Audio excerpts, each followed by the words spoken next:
আমার রান্নাশালা। আমার রান্নাশালায় তোমাদের সকলকে আরও একবার ওয়েলকাম জানিয়ে আমি আজকে আমার রেসিপিটা শুরু করতে চলেছি। আজকে যে রেসিপিটা নিয়ে এসে হাজির করেছি সেটা হচ্ছে খুবই সাধারণ একটি রেসিপি, ফেলে দেওয়া জিনিসও বলতে পারো। সেটা হচ্ছে পটলের খোসা বাটা।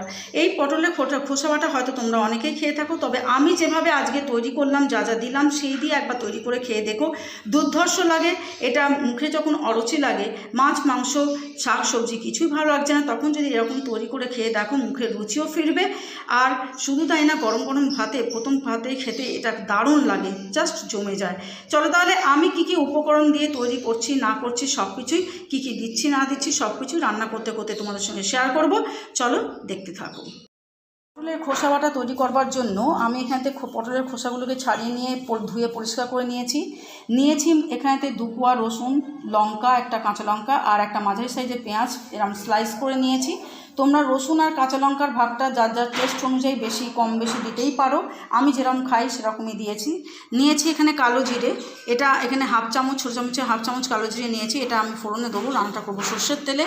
আর এখানেতে তোমরা রসুন কাঁচা লঙ্কার সঙ্গে আমি যেরকম পেঁয়াজটা ব্যবহার করছি, তোমরা একবার পেঁয়াজ দিয়ে এরকম বাটা তৈরি করে খেয়ে দেখো, অপূর্ব স্বাদের লাগে। চলো তাহলে দেখতে থাকো আমি কীভাবে তৈরি করছি। মিক্সি জারিতে আমি পটলের খোসাগুলো নিয়ে নিয়েছি। এবার আমি পেঁয়াজগুলো দিয়ে দিচ্ছি এর মধ্যে। পেঁয়াজ, কাঁচা লঙ্কা এগুলো সবটা আমি দিয়ে দিলাম একসঙ্গে। এটা একটা মিহি পেস্ট করে নেব আর একটু জল অ্যাড করে দিচ্ছি, দিয়ে একটা আমি স্মুথ পেস্ট করে নেব।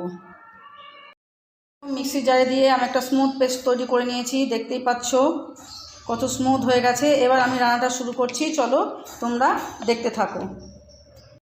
কড়াইতে আমি সর্ষের তেল দিয়ে দিয়েছি পরিমাণ মতন। এখানেতে তোমরা সর্ষের তেলের পরিমাণটা একটু বেশি রাখবে, আর তাতে কি জিনিসটা রান্নাটা খুব ভালো হয়, টেস্টটাও খুব খোলে। এবার আমি দিয়ে দিচ্ছি ফোড়নে কালো জিরেটা। কয়েক সেকেন্ড ফোড়নটা হয়ে গেলে তারপর আমি বাটাটা অ্যাড করব। ফোড়নটা হয়ে গেছে। এবার আমি যে খোসাটা আমি মিক্সিতে বেটে রেখেছিলাম পেঁয়াজ, রসুন আর কাঁচা লঙ্কা দিয়ে, সেটা এবার আমি এর মধ্যে আস্তে আস্তে করে এটা একটু শিখতে, আস্তে আস্তে করে তোমরা ঢেলে একটু নাড়তে থাকবে।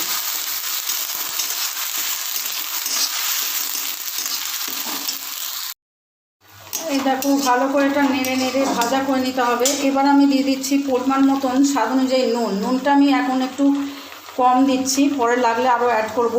ছোটো চামচের হাফ চামচ আমি দিলাম, আর দিচ্ছি হাফ চামচ হলুদ গুঁড়ো দিয়ে ভালো করে নাড়তে থাকবো। এই হালকা হালকা জলটা আছে, জলটা শুকিয়ে যাবে একদম, দিয়ে ভাজা ভাজা করে নেবো আমি। দেখো জলটা অনেকটা শুকিয়ে গেছে। এবার আমি এখন দেবো স্বাদ অনুযায়ী একটু মিষ্টি অ্যাড করে দিলাম, দিয়ে আবার ভালো করে নাড়তে থাকবো। ঝাল, নুন, মিষ্টি এগুলো যার যার টেস্ট অনুযায়ী তোমরা দেবে, বারবার তোমাদের বলে দিচ্ছি। আর এত সুন্দর এটা ভাজলে পরে এত সুন্দর সেন্ট বেরোয়, মনে হয় না যে এটা একটা অন্য সবজির খোসা, সেটা কখনো তোমাদের মনে হবে না খাওয়ার সময়, এতটাই টেস্টফুল হয়।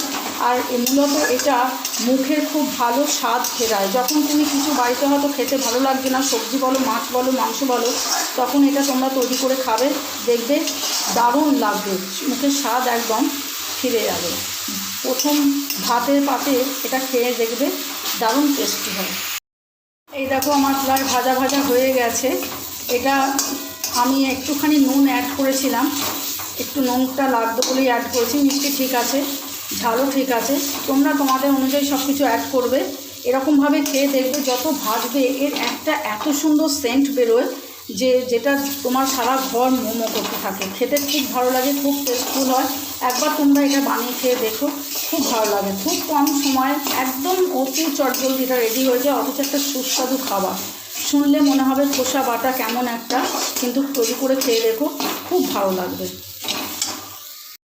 ব্যাস, এটা আমার রেডি হয়ে গেছে, খোসা বাটা আমার রেডি। আমি একটা সার্ভিং বলে সার্ভ করে দেবো, তোমাদেরকে পরিবেশন করে দেখাচ্ছি।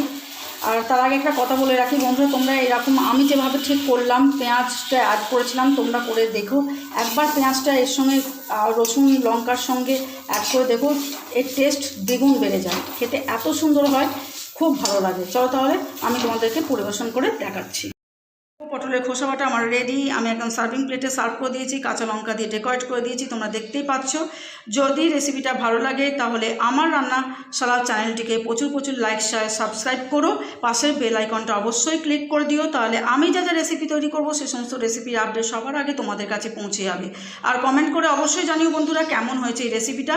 চলো তাহলে আজকের মতন এখানেই শেষ করছি, পরের দিন নতুন রেসিপি নিয়ে এসে হাজির হবো। সবাই সুস্থ থেকো, ভালো থেকো, টাটা।